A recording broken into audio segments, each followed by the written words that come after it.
Landman Season 2 is undeniably suffering without Jon Hamm's Monty, and the absence goes far beyond missing a familiar face. Monty wasn't just another executive in the M-Tex hierarchy. He was the gravitational center that kept the show's power dynamics, tone, and moral tension in balance. Without him, Season 2 feels structurally weaker, less focused, and strangely hollow at the top. Monty worked because he embodied controlled authority. He didn't need to shout, threaten, or constantly assert dominance. His presence alone created pressure. When Monty entered a room, the stakes immediately rose, not because he was unpredictable, but because he was terrifyingly consistent. He represented institutional power, the kind that doesn't panic, doesn't overreact, and doesn't explain itself. That steadiness gave Landman its edge.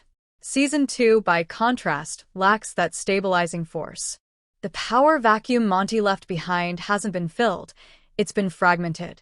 Instead of one commanding presence anchoring the corporate side of the story, the show now splits authority between Cammy, Gallino, and Tommy, none of whom fully occupy Monty's narrative role.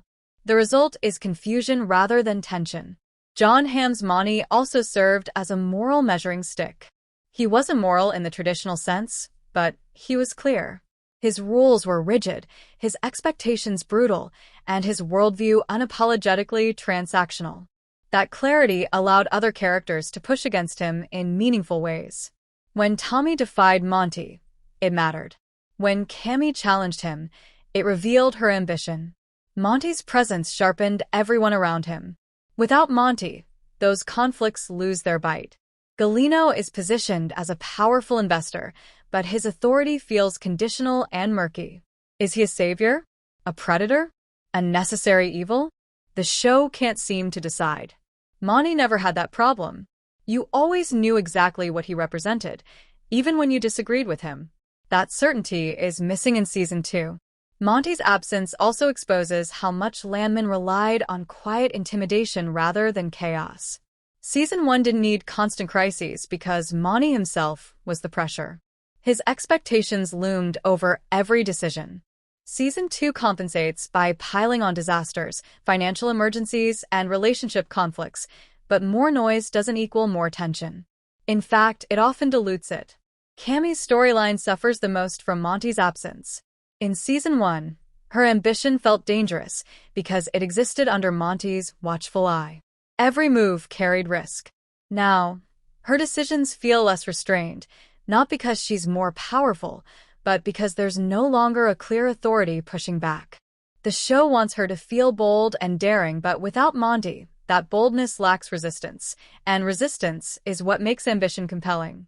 Tommy, too, feels adrift without Monty. Their dynamic was essential. Monty understood Tommy's value but never fully trusted him, which kept Tommy sharp and accountable. Season 2 removes that tension and replaces it with internal conflict and scattered external threats. Tommy spends more time reacting than pushing forward, and the show loses a crucial engine of momentum. Jon Hamm's performance deserves special mention. He brought a calm menace that elevated every scene. He didn't dominate screen time, but he dominated space. Even when Monty wasn't physically present, his influence shaped decisions. That kind of character presence is rare, and Season 2 clearly feels the loss.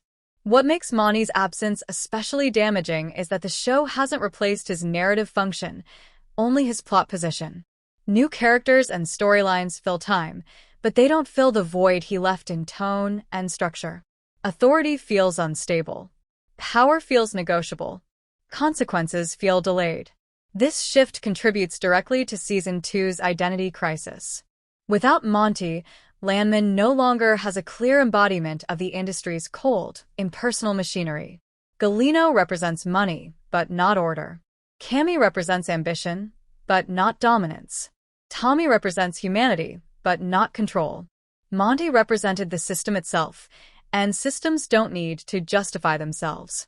The absence also changes how danger is perceived. In Season 1, the most frightening moments weren't explosions or disasters. They were conversations. A look. A pause. A decision made without emotion. Season 2 leans more heavily on spectacle and chaos, which feels louder but less effective. None of this means Landman can't recover. But it does mean the show needs to acknowledge what it lost with Monty. Either it must allow another character to fully assume that role, with clarity, authority, and narrative weight, or it must fundamentally reshape its structure around a new center of power. Right now, Season 2 feels like a company without a CEO. Everyone is busy, everyone is stressed, but no one is truly in charge. And that absence is felt in every storyline. Jon Hamm's Monty wasn't just a great character. He was the spine of Landman. Without him, the show isn't broken, but it is unbalanced. And until that imbalance is addressed, Season 2 will continue to feel like it's missing something essential, even when everything else is technically in place.